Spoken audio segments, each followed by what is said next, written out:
Yeah. Yeah. Oh, you're Okay. not frozen anymore. Maybe it was me. Hey, Mel, Hey.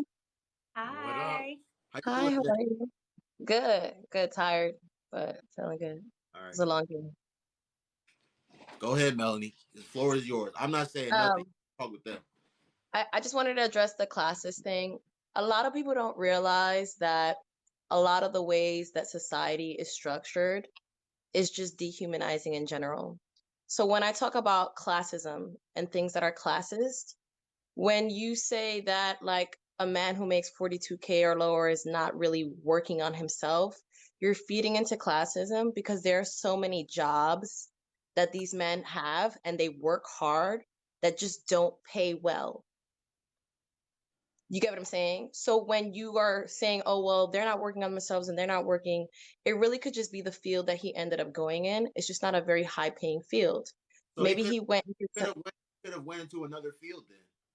again, it's not But necessary, what and if that's still what he classist. does? That's still very classist because you're saying go into a field that pays you more. But what if your passion is not in that field? What if you Well, don't want to work in corporate America? What if you don't want to be a CEO? What if you don't want to do all these things? if you don't And want again, to do again, let me just finish real quick. It still feeds into classism again because a lot of the fields of work that men go into that don't pay well are the most beneficial fields to society as a whole.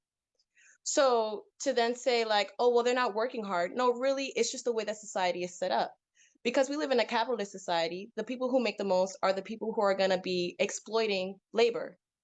So the men who make the least are not going to be in those fields. They're going to be in fields that support society and human beings as a whole. They provide some type of service for society.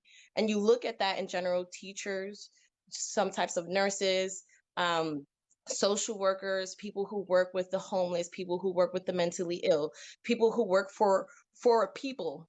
People who work for the people do not make money. It just is what it is.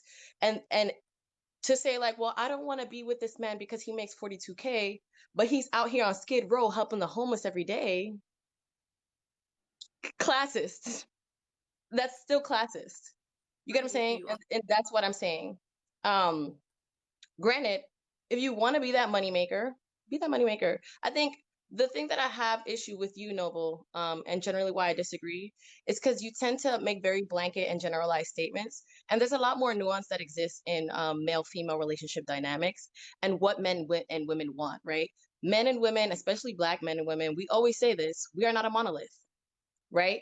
And so what everyone wants is going to be very different depending on how they grew up, how much more they subscribe to some of the ideals that are set up in our Western patriarchal society, how progressive they are, how conservative they are, how traditional they are. Like all these things, there's just so many variables to take into consideration. So that's why I agree generally with what more progressive women are saying, like I think her name was Chrissy earlier, yeah. because what I find is it takes people in general, and I won't just say women, it takes people in general a long time to unlearn a lot of the dehumanizing aspects of our social conditioning.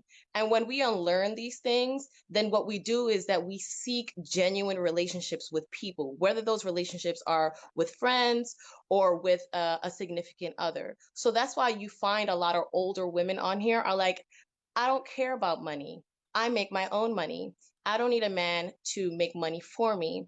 I want a man who's going to be there for me and build with me. I am seeking a partnership. And this is why we say that it takes a very long time to undo a lot of this social conditioning. And a lot of the things that you say, Noble, and a lot of things that you feed into specifically tie into that social conditioning, specifically tie into sexism, classism, fat phobia, homophobia. We don't even realize that we're feeding into these things because we put so much emphasis in status on wealth because we live in a capitalistic society. What we end up doing is we dehumanize people as a whole, which is also one of the reasons why, in general, I don't care how facts or truth anything that Kevin Samuel said was, because it also fed into very dehumanizing aspects of society. Guess y'all got it. Me and Melanie are Uh, cool, ladies and gentlemen. We just disagree on everything, and we'll go back and forth all day. So I don't got nothing to say. I'm gonna let the guests talk. I 100% agree with what you're saying. I think about the regular everyday man who might be making $30,000-$40,000, and he is just as happy as he can be and he's financially stable. Financially stable does not necessarily mean that you're making $100, $200, $300, $4,000. But not only that, again, I go back to him. He was bringing down six figures and he was miserable. And in turn, that made our home miserable. And so we ultimately made the decision that we'll step back from this and you'll go and do something that makes way less than that. And you know what? We're happy. We are ecstatic. And yes, we built back up and we make that now, but we were happy at what I don't even remember how much he made. But it almost feels like we're saying, well, if you only make $42,000, you don't deserve to be in a happy relationship. That's what that sounds like. And that just makes me sad, because if we're saying that the average person makes $42,000, man and female, does that mean that they don't get to be, as a man, you don't deserve to be with a woman? So I don't think that that's what we should be taking from that, or that's not what I take from it. What I take from it, Me neither. Okay. I just want to clarify. Brother, can I respond to your wife real quick, just really quick? Yeah, go ahead. Yeah, I'm not saying that the guy that makes 42K, like we said, which is the average. I'm not and have never said that he shouldn't be in a relationship, that he doesn't deserve any consideration from women. Like I said, I be holding people accountable and having people be realistic. So if you are a woman that's making 42K, don't have your standards be the guy that's making the guy that's making 100K. Like, as we're talking right now, there's a woman that's stocking the shelves at Walmart or Target, and there's some dude that pushes carts at Sam's Club or Best Buy. They both in the same socioeconomic status. They can come together. Y'all remember the examples I was giving earlier? They can come together, put their incomes together, and build and be great. But that is what that's what more wait, commonly happens, wait, though. Melanie, But what you're saying is what commonly happens. Melanie, wait, hold on. Can I please finish? They can bring their incomes together and build and be great. But a lot of those women that's making that 42K don't want the guy that's making 42K either. That's the problem. I disagree. Okay. I think in general you have this idea about what happens in lower socioeconomic statuses, but generally speaking, people in lower socioeconomic status marry each other. They just do. I think they do marry each other, but I think what's happening is the super polarizing situations happening on social media. The people that are the loudest on other ends are yelling, "Hey, we want this person that's making this," and it's kind of leaving the people in the middle out of the conversation. So, but the problem with that is, because they're yelling and they're so loud, it's starting to spread. And it's just like, well, if they want that, then maybe I should want that too. And that's the part of the conversation that a lot of people are not looking at. I agree. I do think people in those lower, earnings, they're getting married to those people that are in their same bracket. But again, like I said, that conversation of people saying, I want this and I want that, but it's way above what I am, I think that conversation is just getting out of control, and it's shifting the mindsets of people, and it's kind of damaging us. And I honestly, it's starting to get to a point to where I'm not gonna say that. Go ahead. I just think say it. Don't say it. No, go ahead. I think it goes back to clarifying the relationship talk. We talk so much about those who are not average, but the majority of us are average people, and we have to have more conversations about average people and not those outliers, because that's not the reality that we live in. And just to add to that, we always are talking about, oh, what rich men are seeking and whatever the case may be.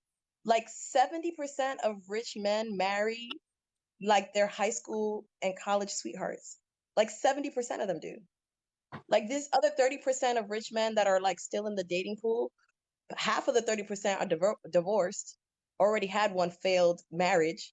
You get what I'm saying? So it's just like the number of men that we're speaking about that quote unquote hit like high value men, and I mean actual high value men, because a lot of these men who are feeding into high value men rhetoric are not quote unquote what the definition of high value men is. In terms of that definition is generally about financial status, which is another story completely. But a lot of these men in the dating pool that are like high value men, it's such a small percentage that we're speaking on. So it's really more important to speak about more realistically what is going on in the world. I think social media has done a horrible job at perpetuating very dangerous rhetoric, and that feeds into this, that feeds into classism. But a lot of the things that are polarizing and destructing, like even between Black men and Black women, is literally set up by white patriarchal capitalistic society. And we are always aspiring to be that.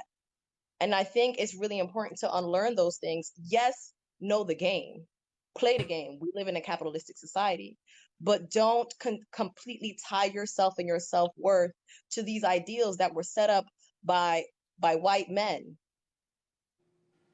Right. I want to talk about something you said earlier. You were talking about, I think that the lady name, her name was Chrissy, that came on earlier. You were saying, Mhm. you know, when women get into like their 40s, you know, older women, um, their mindset is, well, we don't necessarily need your money. You know, we just want you. You know, we want you to be emotionally intelligent and all these things. I think that's part of the issue, though. I think they should want those things. I think they should have that mindset, but I think we have to figure out a way to scale that back to earlier in life, because if they go through their 20s and part of their 30s, you know, without that mindset, they enter into relationships with these men that they shouldn't be in relationships with, and it ends up damaging them. So, like, by the time they get to 40, and they now have this mindset, it's harder to find men that are going to be ready to pair with them, because now, you know, you're stuck in a mindset that a lot of men can't meet at that age, because maybe they weren't raised or taught from childhood, you know, how to be in a relationship. Which again, that's why I keep saying our podcast is more centered around the mindset of coming from raising our two boys, trying to prepare them for relationships before they become adults, because at some point we got to realize that we our generation, I don't know, I, we're older than y'all, I believe. Yeah. I Yeah. think we're how much older are you? So I'm 37, 36. Oh, I'm your age. Okay, well, good. so so at some point we kind of gotta get to the mindset of knowing that, you know, maybe our generation, it might be done for us.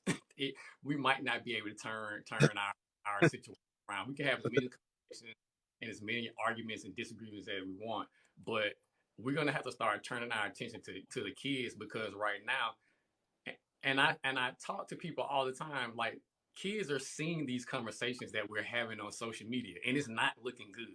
So they're taking what we're doing and then applying it to them, or we think that they're not right. It's completely magnified, and it's destructive. It's like it's destroying that generation before they even get to the process of dating. So at this point, I think we just need to turn our teaching and our learning really on them, because again, we can't wait till we're 40 to get it together. We're just not gonna make it. Just to like two things I want to say in regards to that. Mhm. What I find is that the younger generation, like Gen Z, they know better than us. It's Mhm. wild, crazy to me. I'll have conversations. I tend to be one of the more progressive of like my group of female friends. Some of my female friends have kids already had one failed relationship, have mostly one or two children, mostly one actually. And I'll be discussing certain things in terms of how to unlearn and be more progressive and more humanizing towards people. And their 13, 14-year-old daughter or son would be like, "Yep, mom. Yep, mom. Yep, mom." It's I think that the younger generation is doing a lot better than us. And I will also say that I'm 37 years old. I don't necessarily look 37 because I don't know why people don't think that this is 37, but most people 37 look like this. But a lot of young men try to holler at me. And usually my cutoff is like 9, 10 years. I'm like, 10, can't get maybe 9, right? Mhm. But what I find is that the younger men are a lot more emotionally intelligent, are a lot more receptive, are not really wanting to hit fuckboy stages, are really looking to like cater to and settle down and really create more human emotional connection. The younger men, when I date men my age, like literally recently, I was dating 2 men at the same time. One is my age, one is 9 years younger than me. And when I tell you, it was so much easier to connect with this younger man. I was like, I don't get it. Like, me and 37-year-old should have everything in common. We grew up in the same era, like we're the same race. Like, what's going on here? And it was mind-boggling to me. But I think again, as the world is progressing, a lot of us millennials, we're kind of stuck in this middle place where half of us will progress with the world and half of us are very strongly holding on to traditional ideas that don't necessarily serve the world that we live in and the world that the way that the world is evolving. So what I usually tell most people is evolve with the world. If we continue to sit here and try to like push forth traditional rhetoric, we're all going to be unhappy. Like, let's keep it a buck. You need 2 incomes in a household. It just is what it is. For most average people, you need 2 incomes in the household in order to sustain yourself and have livable wages in the household. We just live in that type of society. If you have 2 incomes in the household and you want your wife to have children, at some point, you know, you got to take that L because your wife is not going to be making money. So if you're going to ask your wife to have your kids and to take care of the household, you also have to expect to at some point carry the financial burden of her doing that extra work in the household and doing that literal physical labor, right? In childbearing and rearing children. And a lot of men will say like, oh well, women now they make their own money and they want men to take care of them. No, they want men to be considerate that the role that they play is a little bit bigger when they also have to bring money in the home. And if men are more considerate to that, then we could work on a partnership. But instead, like a lot of men always want to antagonize the modern woman who's asking for both of these things, not realizing that we take on double roles in today's world. This is not 1956. It's 2022. And again, if I'm going to sit here, have your kids, clean your house, cook for you in the whole 9 yards, you best believe I want to work 10 hours less a week. More No, than 10. I can't More than that. disagree with that. I think that average earning people they do both sides, men and women. They do need to understand that it's going to have to be a partnership. Right. You're both going to have to do work in the house.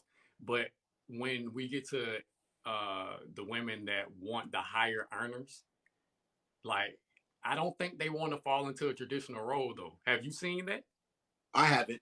Where they want I to stay mean, home. a lot of I haven't seen that.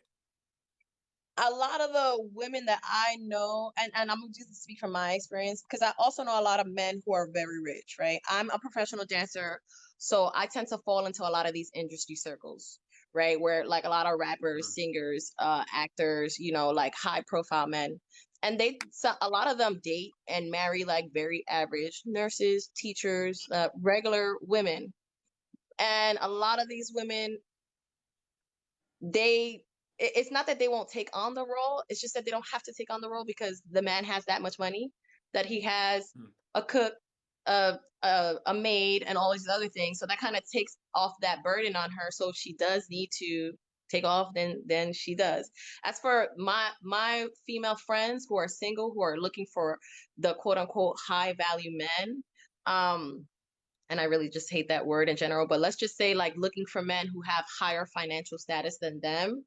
My personal friends, they have their own jobs, they have their own lives, and a lot of them, what they're seeking is a little bit more ease in life when they're seeking a man who makes more money than them, because they understand that what they're making suffices for them right now. They're looking to possibly make more on their own if they can, but if they could find somebody to take care of them financially, Bitch, who the fuck would not? Who the fuck would not want somebody to just take care of them financially? Please, baby. Anybody, man or woman. Because I'm going to keep it a buck.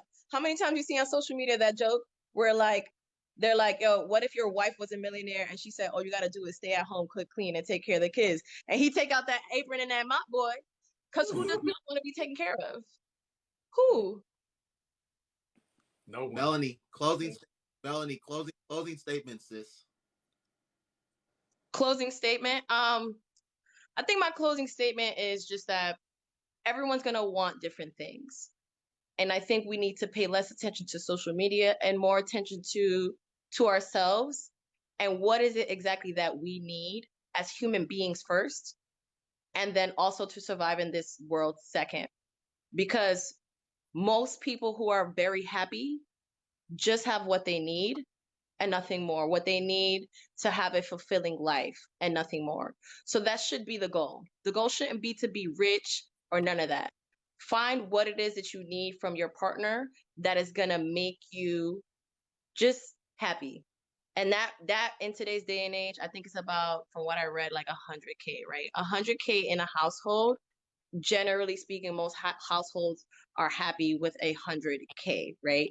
To add to that, I think what I wanted to say was that I think a lot of women who are higher earnings need to get rid of the double standard, because when men were higher earners, they took care of women.